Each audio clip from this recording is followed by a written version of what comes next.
Hello everyone, welcome back to Monika diaries. ఈరోజు నేను మీకు ఒక కొత్త ప్లేస్ చూపిస్తాను. మీకే కాదు, నాకు కూడా కొత్త ప్లేసే.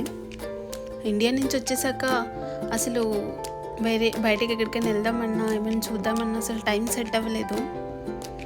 ఎందుకంటే మా ఫ్రెండ్ చాలా బిజీగా ఉంటుంది. తనకి కుదిరినప్పుడు నాకు కుదరట్లేదు, నాకు కుదిరినప్పుడు తనకు కుదరట్లేదు. సో మొత్తానికైతే ఈరోజు సెట్ అయిపోయింది. ఫస్ట్ ఆఫ్ ఆల్ బయటికి రాగానే సిమ్ తీసేసుకున్నాం.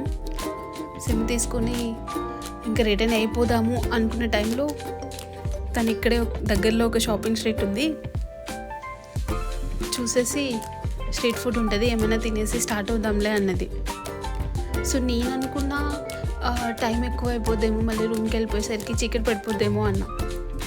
తను లేదు ఇంకా చాలా టైం ఉంది, తొందరగా వెళ్ళిపోవచ్చు అనేసి షాపింగ్ స్ట్రీట్కి అయితే పిలుచుకొచ్చేసింది.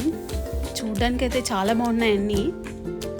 సేమ్ ఇండియాలో లాగే షాపింగ్ స్ట్రీట్లా అనిపించింది నాకు. పర్టికులర్లీ అడిగితే బెంగళూరు షాపింగ్ స్ట్రీట్లా అనిపించింది. సేమ్ అన్నీ అలానే ఉన్నాయి, షాప్స్ కానీ అక్కడ ప్రెజెంటేషన్ కానీ అంతా నాకు అలానే ఫీల్ ఇచ్చింది. ఆ వైబ్ మొత్తం అలానే ఉంది. కలెక్షన్స్ చూస్తుంటే అసలు మామూలుగా లేవు. ఒక్కొక్కటి జ్యువెలరీ అయితే నాకు చాలా బాగా నచ్చాయి, కానీ ప్రైజెస్ చాలా బాగున్నాయంటే మామూలుగా లేవు. ఇక్కడ హ్యాండ్ బ్యాగ్స్ చూసారా? అసలు ఆ హ్యాండ్ బ్యాగ్స్ చూడగానే లిటరల్లీ నేను షాక్ అయిపోయా.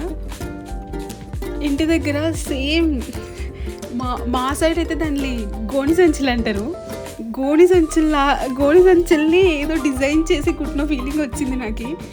కానీ నాకు అందులో ఒకటి చాలా బాగా నచ్చింది, తీసుకుందాం అనుకున్నా. కానీ వెంటనే మా అమ్మ గుర్తొచ్చింది. ఇప్పుడు కానీ నేను దీనికోసం 30-40 యూరోస్ పెట్టి తీసుకొని ఇంటికి వెళ్ళాను అనుకో, మా అమ్మ ఒక్క చూపు చూసి నన్ను చంపేస్తుంది. అందుకే ఇంకా మనకి ఇవన్నీ సెట్ అవ్వలే అని అక్కడి నుంచి ఇంకా ముందుకెళ్ళిపోయాం. కానీ ఈ ఏరియా చాలా నీట్గా క్లీన్గా మెయింటైన్ చేస్తున్నారు. బేసిక్గా అయితే వీడియో తీస్తున్నప్పుడు ఎవరైనా ఏమైనా అంటారేమో, అసలు వీడియో తీయద్దంటారు, అసలు వాళ్ళు ఎలా రిసీవ్ చేసుకుంటారో అనుకున్నా. బట్ కానీ చాలా బాగా ఎంకరేజ్మెంట్ ఇస్తున్నారు, చూడమని. నో ప్రాబ్లం మ్యామ్, మీరు తీసుకోండి, మాకేం ప్రాబ్లం లేదనేసి ఆ రిసీవింగ్ నాకు నచ్చింది. ఇంక ఇక్కడ వస్తే ప్రజెంట్ టైం ఎంత అవుతుందో ఎక్స్పెక్ట్ చేయండి మీరు. ఒక 4-5 ఆ ఫీలింగ్లో, మ్యాక్సిమం ఒక 5 o'clock 5:30 అని అలా ఇలా ఉంది కదా. కానీ ఇక్కడ ఎగ్జాక్ట్గా ఇప్పుడు 8:30 అవుతుంది. ఎందుకంటే ఇక్కడ మార్నింగ్ అనేది ఎక్కువ ఉంటుందంట, నైట్ చాలా తక్కువ ఉంటుంది. సో అందుకనే మనము 8:30, 9 o'clock 10 o'clockలో చూసినా కానీ మనకి ఏదో 5 o'clock 6 o'clock అయిన ఫీలింగ్ ఉంటుంది ఇక్కడ. చూడడానికి అయితే అన్నీ చాలా బాగున్నాయి. ఒక డిఫరెంట్ ఫీల్ ఉంది ఇక్కడ.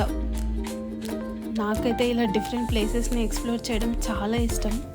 ఎందుకంటే ప్రతి ప్లేసు మనకు ఏదో ఒకటి నేర్పిస్తుంది. అంటే వాళ్ళ కల్చర్, వాళ్ళ లైఫ్ స్టైలు, వాళ్ళ culture, it's a different thing. అక్కడ కనిపిస్తుంది కదా పైన కొన్ని బిల్డింగ్ లాగా, అది ఇంకా లోపలికి వెళ్తే చాలా బాగుంటుందంట మా ఫ్రెండ్స్ అన్నారు. కానీ మాకేమంటే ఆ రోజు రిటర్న్ వెళ్ళిపోవాలి అన్న ఒక టెన్షన్ ఫీలింగ్తో సరిగా ఎక్స్ప్లోర్ చేయలేదు. నేనైతే జస్ట్ అక్కడక్కడ అలా తీసేసుకున్నాను. ఇంకా ఫుడ్ విషయానికి వస్తే ఇక్కడికి వచ్చి నేను 1 week అవుతుంది. అసలు ఇండియన్ ఫుడ్ తిననే లేదు, ఎక్కడ దొరకట్లేదు. Daily pizza, burger, pasta, French fries ఇవే తింటున్నాము. నేనైతే completely eggetarian.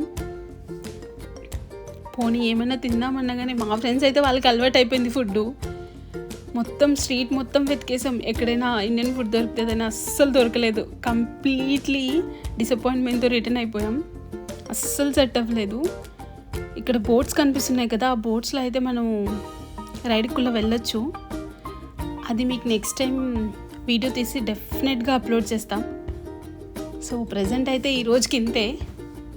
But next time అక్కడ మిస్ అయిన బిల్డింగ్, షాపింగ్ స్ట్రీటు అండ్ ఈ బోట్ మీకు చూపిస్తాను.